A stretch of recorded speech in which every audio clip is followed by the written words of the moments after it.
The biggest miss, to my mind, was on tariffs. They went, to my mind, underreported. And when they were reported, no one believed he would do it, even though Trump talked about it all the time. Although, I should note, you would not have been surprised about the tariffs if you were a regular viewer of this program, where we talked about it a lot. We warned about them all the time, starting all the way back in January of 2024. Now, how many Americans, by contrast, know that Trump's 2024 platform includes a 10% tax, on all products imported into this country?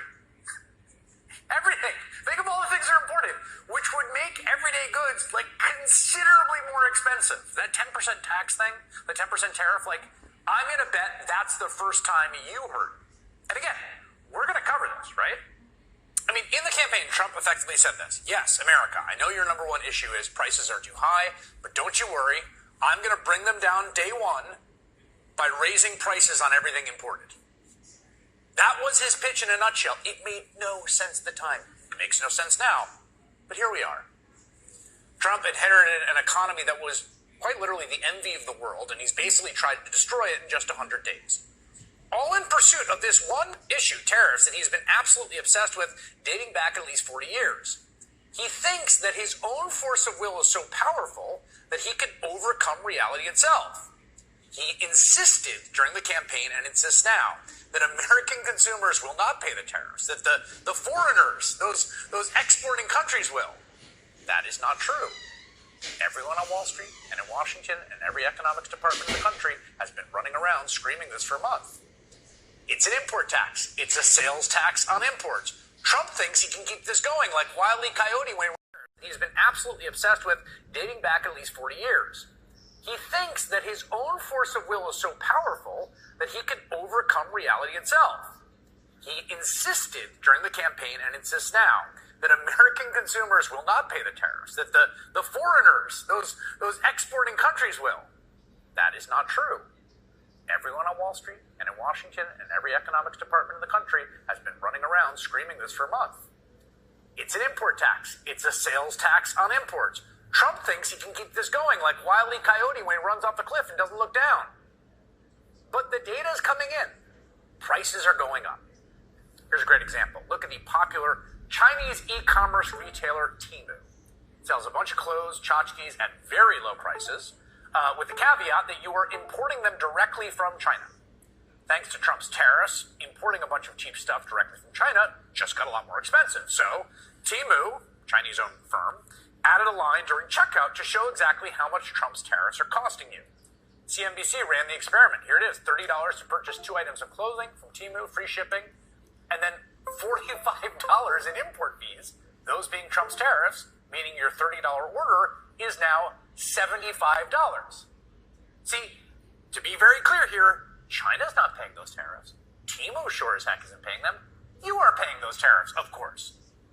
This morning, there were then follow-up reports that Amazon might consider something similar for some products at their store. A price line telling you exactly how much Trump's tariffs are costing you. And, well, the White House went absolutely ballistic.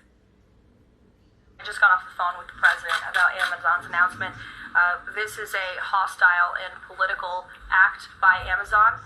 Why didn't Amazon do this when the Biden administration hiked inflation to the highest level in 40 years? And I would also add that it's not a surprise because, as Reuters recently wrote, Amazon has partnered with a Chinese propaganda arm. So this is another reason why Americans should buy American. Now, around the time of that briefing, Donald Trump actually called Amazon founder Jeff Bezos to yell at him about the reported plan to basically show the American people, again, how much Trump's tariffs raised their prices. And guess what? Surprise, surprise, Bezos and Amazon caved. The company now says it was only considering adding the tariff line for its subservice Amazon Haul, which is a direct competitor to sites like Temu, where you import cheap goods directly from China. More importantly, Amazon says it's not going to add the tariff line anymore, and, well, Trump.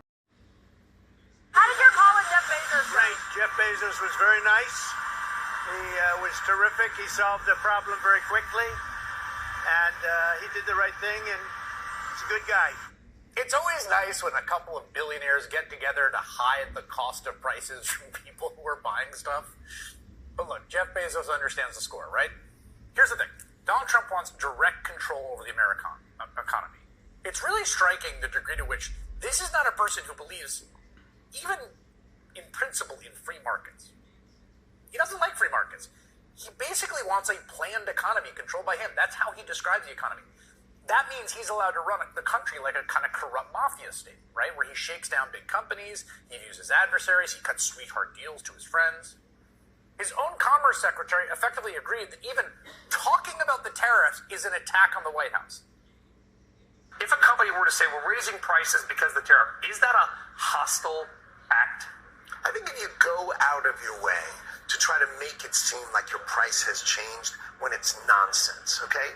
A 10% tariff. Why is that nonsense? Because a 10% tariff is not going to change virtually any price. The only price it would change would be a product that we don't make here, like a mango. Wait, what?